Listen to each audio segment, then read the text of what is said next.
The November rain in San Bernardino came down in sheets, transforming the gritty industrial stretch of E Street into a mirror of neon and headlights. Maya Reeves pushed through the downpour, her leather jacket, the one she'd bought herself after the divorce, her first act of defiance, doing little against the cold that seeped through to her bones. She'd been walking for 40 minutes since her car died on the 215, phone battery dead, pride too stubborn to wait for a tow in the rain. This part of San Bernardino wasn't the postcard California people imagined when they thought of the Golden State. No palm trees swaying in ocean breezes, no Hollywood glamour. This was the California of warehouses and railroad tracks, of working-class neighborhoods where people kept their heads down and their business to themselves. The mountains loomed in the distance, invisible now behind the storm clouds, but Maya knew they were there. She'd grown up in their shadow, knew every street and alley of this city like she knew the scars on her own hands. The bar appeared like a mirage through the storm, a low-slung building with blacked-out windows and a row of Harley-Davidsons lined up outside like chrome soldiers standing guard.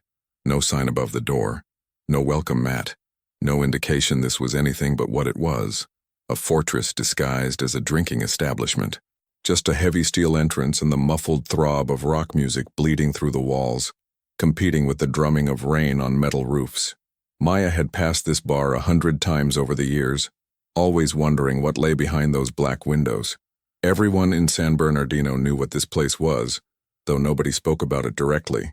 The Hells Angels didn't advertise, didn't need to.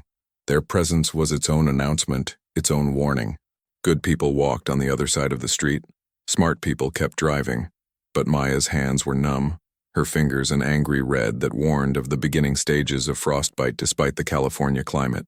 She needed warmth, needed to sit down, needed 5 minutes out of the goddamn rain before hypothermia became a real concern. She'd call a cab from inside, have one drink to warm her core temperature, and be gone before anyone cared enough to question her presence. The door was heavier than it looked, as if weighted with more than just steel and hinges. When she pulled it open, the music hit her first. AC/DC's Highway to Hell, shaking the floorboards with bass that she felt in her chest. Then came the smoke, thick and acrid, mixing with the smell of beer and motor oil and old leather and something else she couldn't quite name. Danger, maybe. Or history. The scent of decades of brotherhood and violence soaked into the very walls. And finally, the silence. It spread like a wave from where she stood. Conversations cutting off mid-sentence as if someone had yanked a plug. Pool balls froze against green felt. A glass stopped halfway to someone's lips. Beer taps ceased their flow. A dozen pairs of eyes, maybe more, turned toward the doorway where she stood, rain dripping from her hair onto the scarred wooden floor, each drop echoing in the sudden quiet, like a countdown to something inevitable.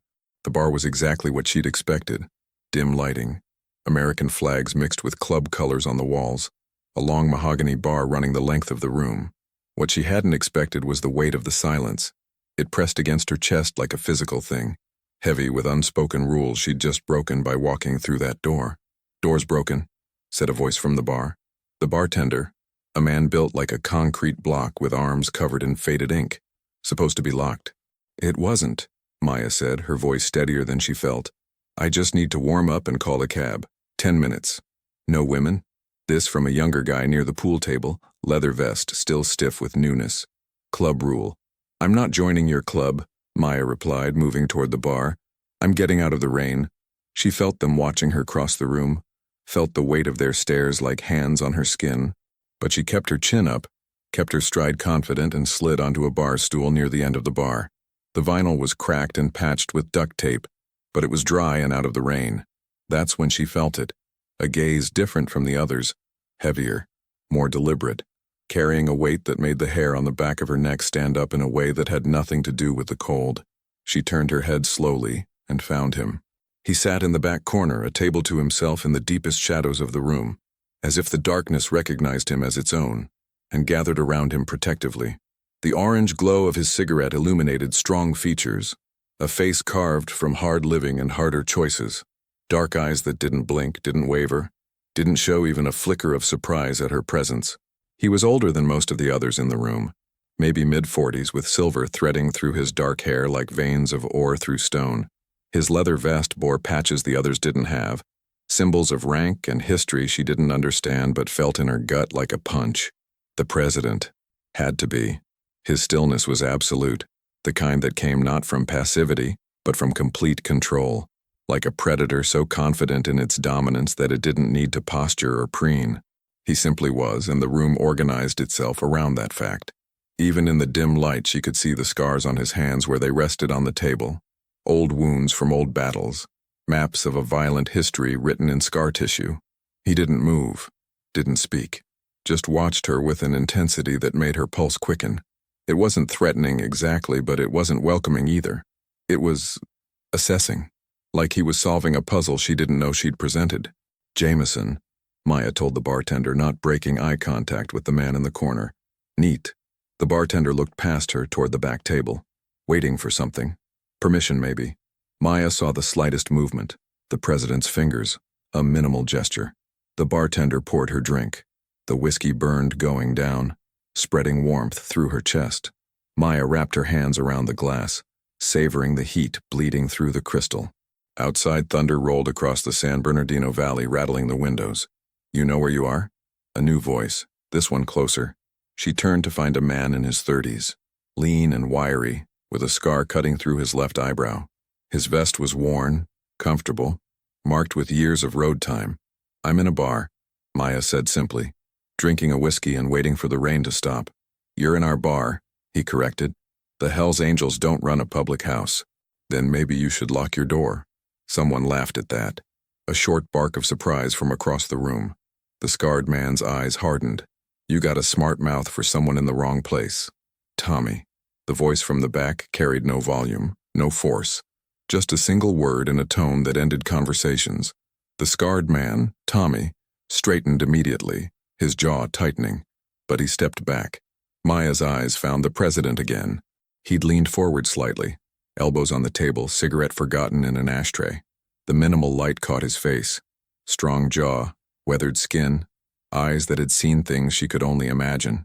He studied her the way a predator studies prey, patient and thorough. She should have felt afraid. Every instinct screamed that she was in danger, that she'd walked into a den of wolves and made herself comfortable.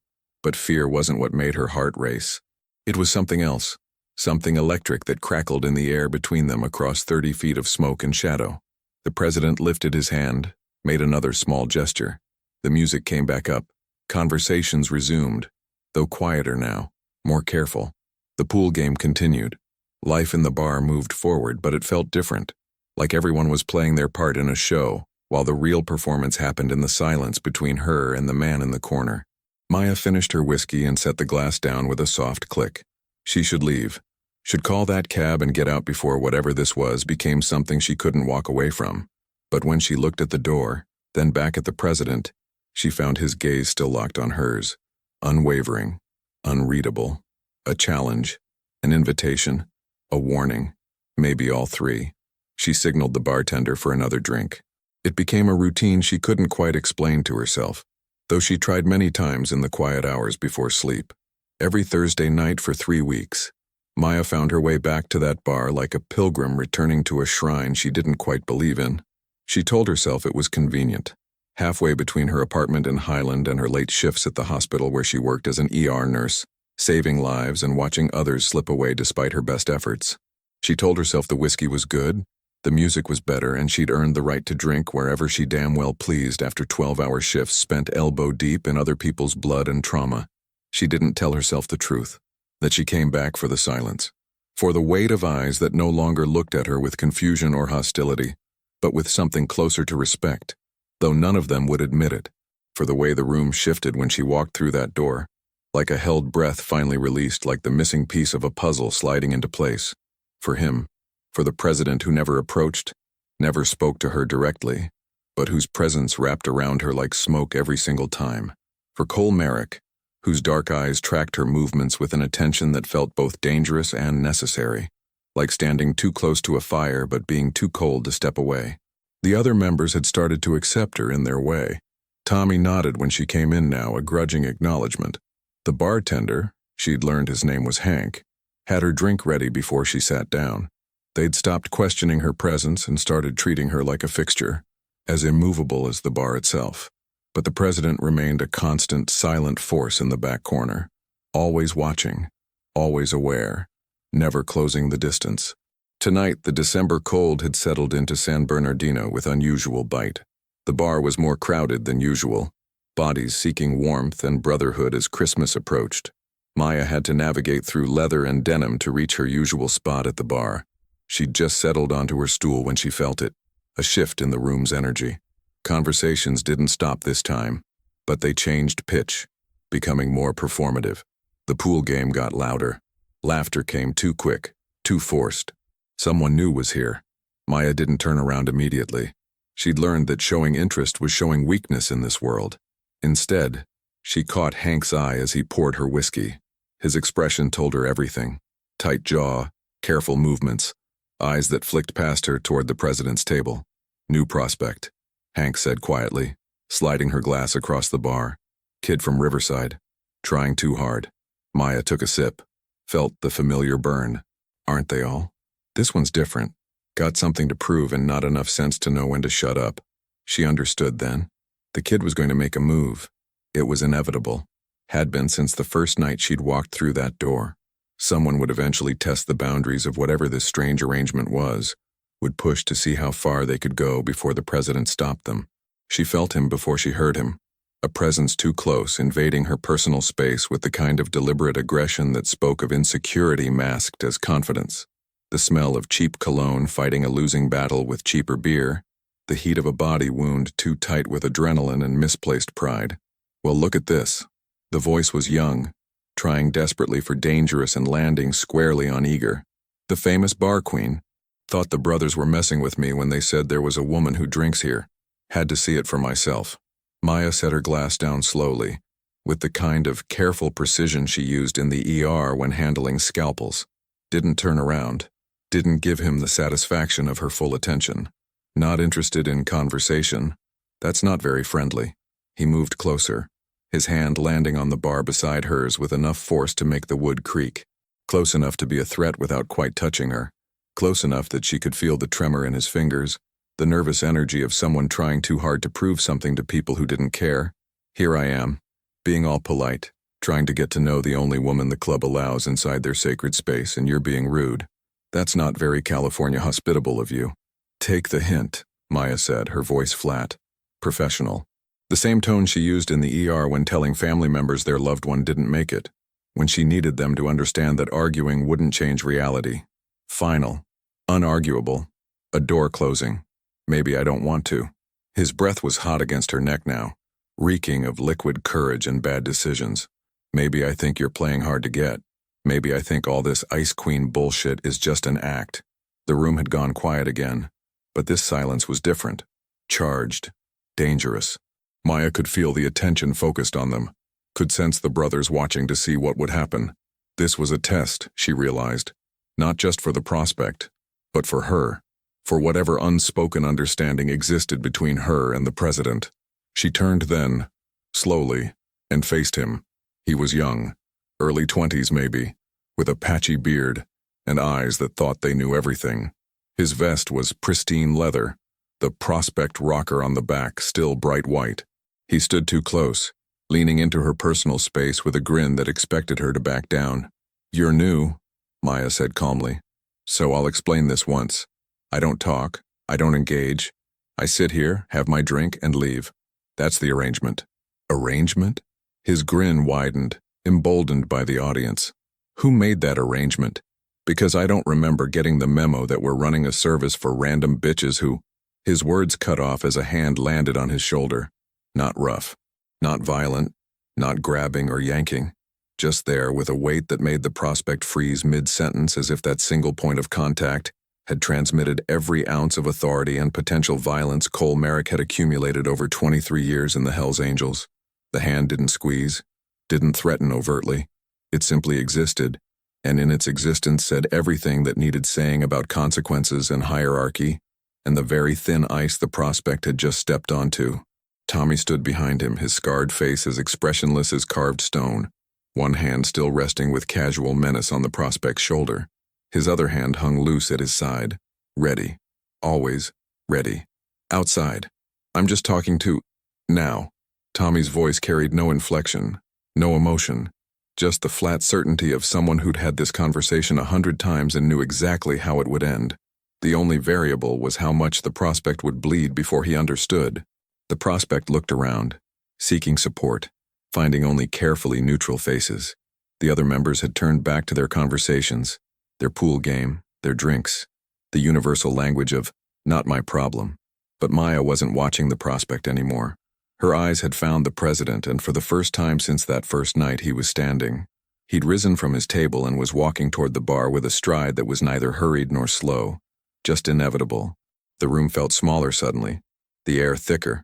Every step he took seemed to draw the walls closer, until Maya could feel the heat of every body, hear every breath, sense the collective anticipation of violence that hung in the smoke. He stopped 6 feet from her, close enough to make his presence overwhelming, far enough to maintain the distance that had defined their entire strange relationship. Up close, he was taller than she'd thought, broader.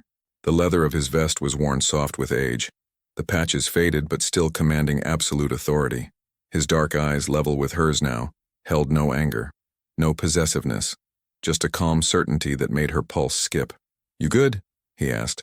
His voice was rougher than she'd expected, textured with years of cigarettes and shouting over engines.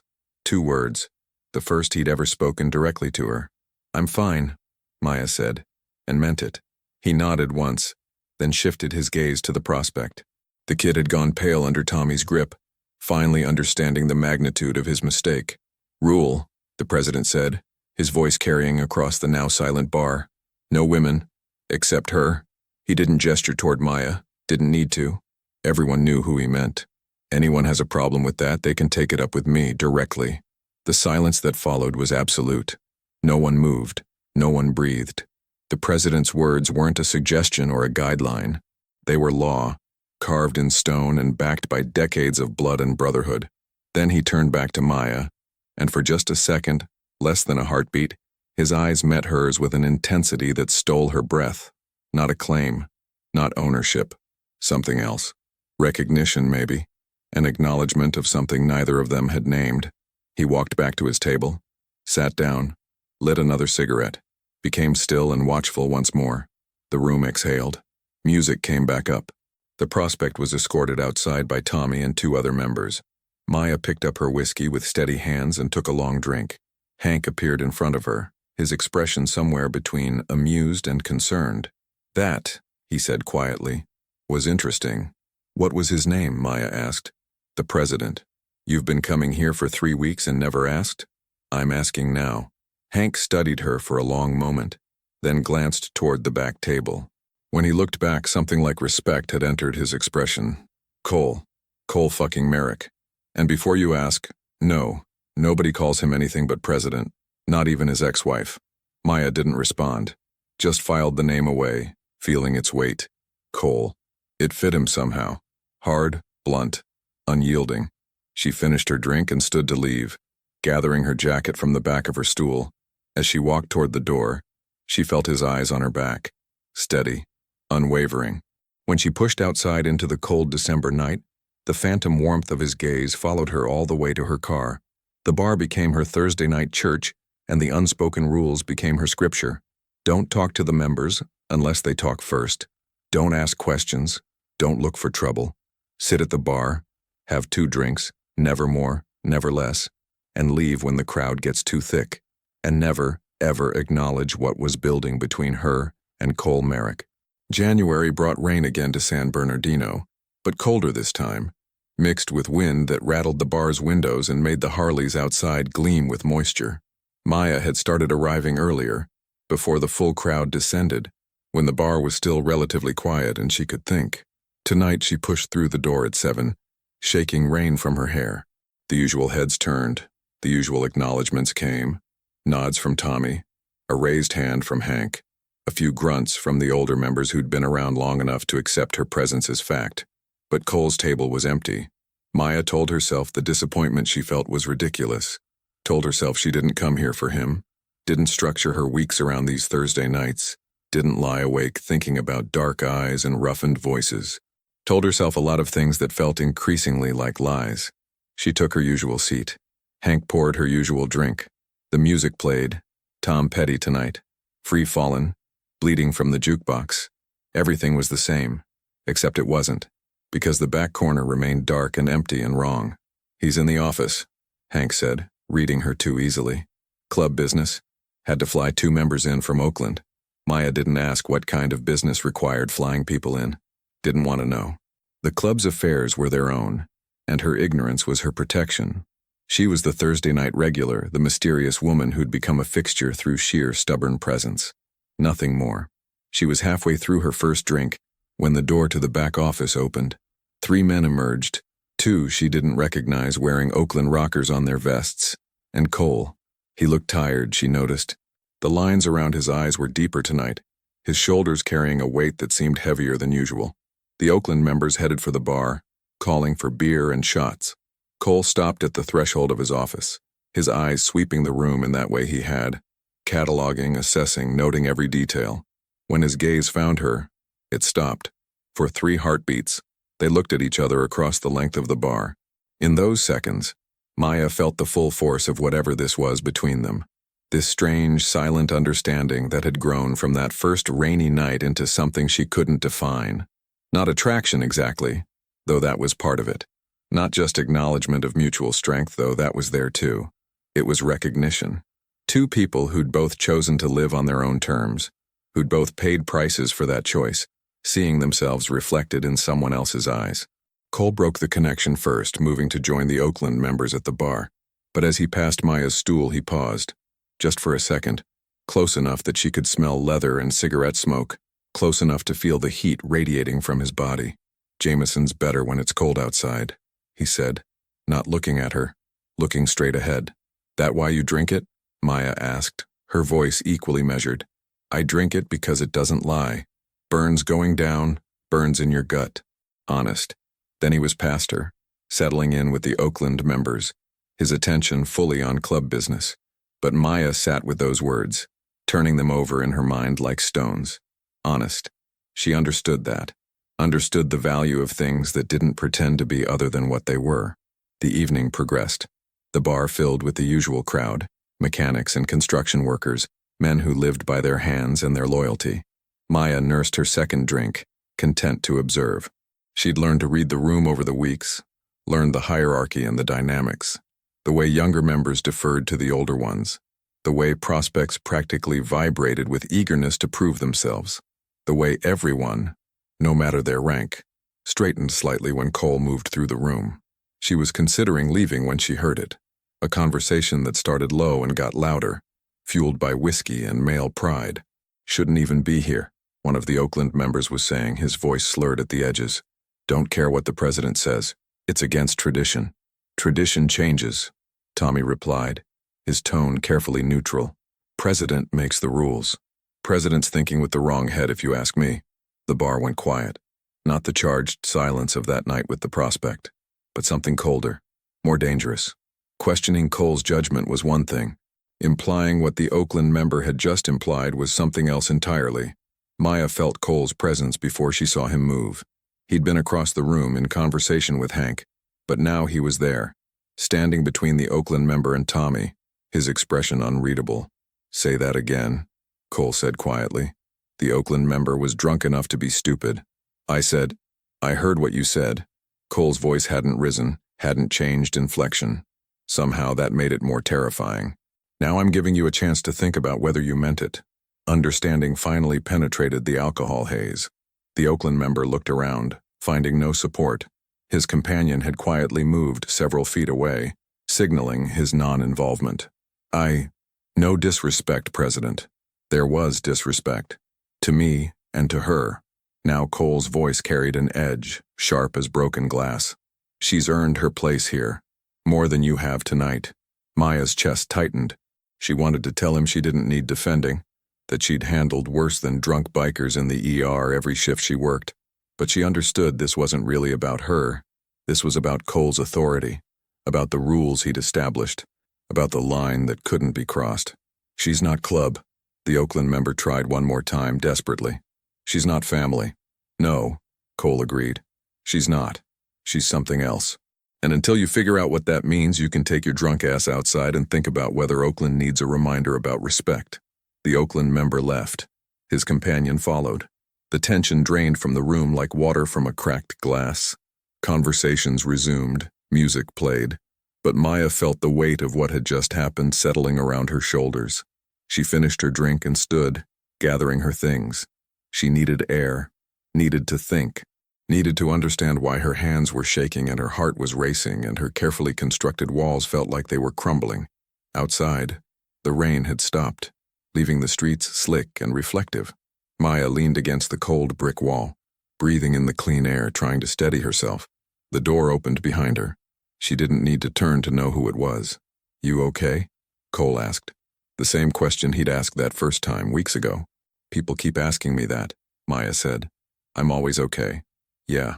He moved to stand beside her, not crowding, just sharing the space. "I've noticed." They stood in silence, watching the occasional car pass on E Street, headlights cutting through the damp darkness. Maya was acutely aware of him beside her, the solid presence, the quiet strength, the controlled power that seemed to radiate from him like heat. "Why do you come here?" Cole asked finally. Maya considered the question, considered all the easy lies she could tell. Instead, she chose honesty. "At first, to warm my hands. Now," she paused, "I don't know. Maybe for the same reason you let me stay." "And what reason is that?" She turned to look at him then, finding his eyes already on her, dark and deep and holding questions he'd never asked out loud. "Because we recognize something in each other, something that doesn't need words." Cole didn't respond immediately, just studied her face in the dim light bleeding from the bar's window, his expression unreadable. Then slowly, he reached out and took the cigarette from his mouth, exhaling smoke into the cold air. "You're dangerous," he said quietly. "So are you. I'm dangerous because of what I do. You're dangerous because of what you are. And what am I? Someone who doesn't bend, doesn't break, doesn't ask permission." His voice held something she'd never heard before. Not quite admiration, not quite concern. Someone who walks into places she shouldn't be and makes them hers through sheer force of will. Maya's breath caught. No one had ever described her so accurately, had ever seen so clearly what she'd spent years building. This armor of absolute self-possession. "Is that why you let me stay?" she asked. "Because I didn't ask?" "I let you stay," Cole said. "Because the first night you walked in here, soaking wet and stubborn as hell, I saw someone who'd rather face down a room full of outlaws than admit she needed help. And I thought, that's someone worth knowing." The words hung between them, heavy with implications neither of them moved to explore. Maya felt something shift in her chest, a crack in the careful distance she'd maintained. "Cole, don't." He cut her off gently. "Don't say whatever you're about to say. Not yet, not here." "Then where? When?" He looked at her for a long moment, something unreadable moving behind his eyes. "I don't know. But when it happens, it won't be because I claimed you or you surrendered. It'll be because we both decided to stop pretending this isn't going somewhere we can't come back from." Then he stepped away, breaking the moment, returning to the relative safety of distance and silence. "Your car's across the street. Wait until I'm inside before you go." It wasn't a request. It was care, disguised as an order, making sure she was safe without admitting he cared about her safety. Maya waited until the door closed behind him before walking to her car, but she felt his eyes on her from the window, watching until she pulled away from the curb and disappeared into the San Bernardino night. 3 weeks passed. 3 Thursday nights where the silence between them grew louder than words, where every glance felt like a conversation, where the space separating them seemed to shrink even as they both maintained the careful distance. February arrived with unseasonable warmth, turning San Bernardino into a preview of spring. Maya finished her ER shift at 11, the exhaustion of a trauma-heavy night settling into her bones. A motorcycle accident on the 10, a shooting in Highland, a kid who'd OD'd in a park, the usual carnage. She should have gone home, should have poured herself into bed and slept until her next shift. But her hands found the steering wheel, her foot found the accelerator, and before she'd consciously decided, she was parking across from the bar. It was later than she'd ever come before, nearly midnight. The bar would be closing soon, the crowd thinning out.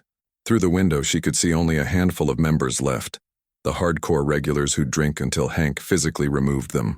Maya pushed through the door, The bar was thick with smoke and the remnants of a long night. AC/DC's Back in Black played low on the jukebox. Tommy sat at a table with two older members playing cards. Hank was wiping down the bar, preparing to close up, and Cole sat in his usual corner, alone, a half-empty bottle of Jameson on the table in front of him. His eyes found hers immediately. Something passed across his face. Surprise, then something else. Something that made her pulse quicken. "We're closing," Hank said, but there was no force behind it. They both knew she wasn't going anywhere. Maya walked to the bar. "One drink, then I'll help you close up." Hank poured without comment, sliding the glass across to her. She took it and turned, meeting Cole's gaze across the room. For a long moment, they just looked at each other. Then deliberately, she crossed the room and stopped at his table. "This seat taken?" she asked. Cole's expression didn't change, but something flickered in his eyes. "It's been waiting." Maya sat down across from him, setting her glass on the scarred wood. This close, she could see the exhaustion in his face, the weight of whatever he carried, could see the way his hands, scarred and strong, rested on the table like they were holding down something that wanted to fly apart. "Bad night?" she asked. "Every night's a bad night." He poured more whiskey into his glass, the bottleneck clicking against crystal. "Question is whether it's worth it. Is it? Ask me tomorrow." He drank, his eyes never leaving hers. "What about you? Coming in this late, looking like you've been through hell. ER shift. Motorcycle accident." Something tightened in his expression. "Fatal? Not yet, maybe. We did what we could." Maya took a drink, felt the burn. It was a kid, 17. Thought he was invincible. They all do at that age. "Were you like that?" Cole smiled, but there was no humor in it. "Worse. I thought I was bulletproof until the day I realized I wasn't. By then, I'd already built a life around being something I couldn't sustain." "What changed?" "Everything. Nothing." He looked past her, toward the bar where Hank was stacking chairs. "I learned that power isn't the same as strength, that being feared isn't the same as being respected, that you can have everything you thought you wanted and still be alone in a room full of brothers." The honesty in his words hit Maya like a physical force. This was Cole, stripped of the armor, the president without his presidency. Just a man, tired and honest and impossibly compelling. "Why are you telling me this?" she asked quietly. "Because you're the only person in 3 years who's looked at me and seen more than the vest." He leaned forward slightly, his voice dropping. "Because every Thursday night you walk in here and remind me that there's a world outside these walls where people don't bend to power, where strength means something different." "Cole, I know what's happening here," he interrupted. "I've known since the first night. This thing between us, it's been building for months and we've both been pretending we can keep it at a distance." "Can't we? Can we?" He reached across the table, not touching her but close enough that she could feel the heat of his hand. "Tell me you don't think about this. About us. About what it would mean to stop pretending." Maya's heart hammered against her ribs. "Every day," she admitted. "Every single day." The confession hung between them, raw and honest. Across the bar, Tommy and the others were leaving, calling goodnights to Hank. The front door closed, locked. The bar was empty except for the three of them. Hank appeared at their table, his expression neutral. "I'm headed out. You good to lock up, President?" Cole nodded without breaking eye contact with Maya. "Yeah, we're good." Hank left through the back. They heard his truck start, heard the engine fade into the night, and then they were alone, truly alone, with nothing between them but years of carefully maintained distance, and the truth neither could deny anymore. "What do we do now?" Maya asked, her voice barely above a whisper. Cole stood slowly, his movements deliberate. He walked to the bar, picked up the bottle of Jameson, and returned to their table. But this time, when he sat down, he chose the chair beside her instead of across from her, close enough to touch, close enough to feel his heat, close enough that she could see the silver in his stubble, the scars on his hands, the pulse beating in his throat. "Now," he said quietly, "we stop lying. We stop pretending this is something we can ignore. We stop treating this like it's wrong when it's the most right thing I've felt in years. Your club, we'll deal with it. Or they won't. But I'm done making decisions based on what they think I should do." Maya turned to face him fully, searching his eyes for doubt and finding none. "This will change everything. It already has." He reached up slowly, giving her every chance to pull away, and brushed a strand of hair behind her ear. His fingers lingered against her cheek, rough and warm. From the moment you walked through that door, everything changed. I just wasn't brave enough to admit it. The touch of his hand against her skin sent electricity through her entire body. This was the first time he'd touched her, really touched her, and it felt like a confession, like a breaking of every rule they'd established. Maya leaned into his palm, closing her eyes for just a second. When she opened them, Cole's face was inches from hers, his expression open and vulnerable in a way she'd never seen. "I don't do gentle," he said quietly. "I don't do soft. I've lived hard and fought harder, and I don't know how to be anything else. I'm not asking you to be. What are you asking for? Honesty, respect, someone who sees me as an equal, not something to protect or possess." Maya held his gaze steadily. "Can you give me that? I've been giving you that since day one." His thumb traced her cheekbone, a gesture almost reverent. "Question is whether you can handle the rest of it. The club, the violence, the danger that comes with my world.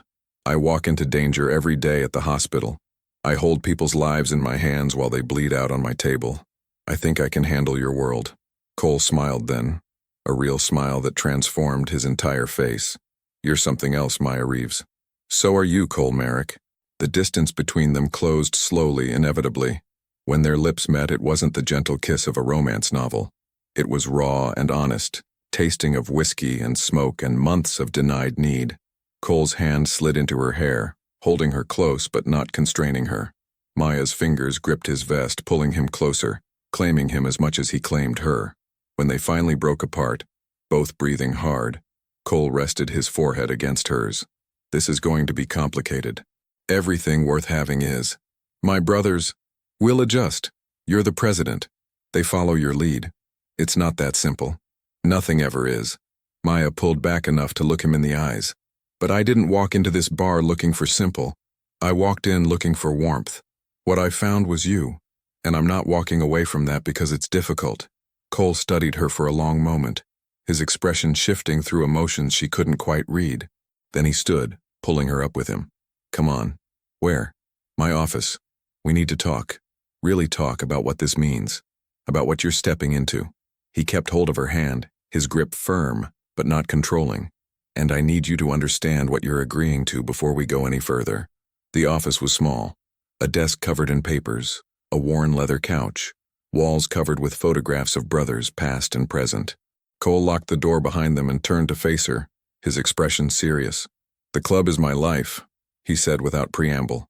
"Has been for 23 years. I've bled for these men, killed for these men, built an empire with these men. They're my family in ways my actual family never was. I understand that. Do you? Because being with me means accepting all of it. The late nights, the dangerous runs, the times I can't tell you where I'm going or when I'll be back. It means living with the knowledge that any day could be the day I don't come home." Maya moved closer to him, not intimidated by the gravity in his voice. "I work in an ER. I see death every day. I understand mortality better than most. This is different. This is choosing to stand beside someone who actively courts danger, and you're choosing to stand beside someone who does the same thing, just in a hospital instead of on a motorcycle." She took his hand, lacing her fingers through his. "We're both warriors, Cole. We just fight different battles." He pulled her close, his arms wrapping around her with a fierceness that stole her breath. "You're sure about this? About us?" "I've never been more sure of anything." They stood like that for a long moment, holding each other in the quiet of the office. Outside, San Bernardino continued its nightly rhythm. Cars on the interstate, trains crossing the valley, the city breathing in the darkness. But in this moment, in this space, it was just them. Finally, Cole pulled back enough to look at her. "Tomorrow I'm calling a church meeting, telling the full club about us. Some of them won't like it. Some might even challenge me on it. What will you tell them?" "The truth. That I've spent months trying to ignore what's been obvious from the start. That you're not some random woman I'm claiming on a whim. That you've earned your place here, earned my respect, earned the right to stand beside me." His hand cupped her face again, thumb brushing her lips. "And that any brother who has a problem with that can take it up with me directly." Maya smiled against his touch. "That's going to cause problems. Let it. I'm done living by everyone else's rules about what I should want and who I should be with." They spent the next 2 hours in that office talking, really talking, about their pasts, her failed marriage to a man who couldn't handle her strength, His divorce from a woman who'd wanted him to be something softer than he was. About their futures, his plans for the club, her ambitions at the hospital. About the reality of combining two lives lived on such different edges. When they finally left the bar, dawn was breaking over San Bernardino, painting the sky in shades of gold and pink. Cole walked Maya to her car, his hand warm in the small of her back. "You good to drive?" he asked. "I'm always good." "Yeah." He kissed her forehead, a gesture surprisingly tender. "You are." Maya started her car but rolled down the window before pulling away. "Thursday night?" Cole's smile was slow and devastating. "Every night if you want." She drove home as the city woke up around her, her mind replaying every moment of the night. The confession, the kiss, the promise of something real and complicated and utterly right. Her phone buzzed as she pulled into her apartment complex. A text from an unknown number. "Sleep well, see you tonight." "See." Maya smiled, saved the number, and sent back a single word. "Always."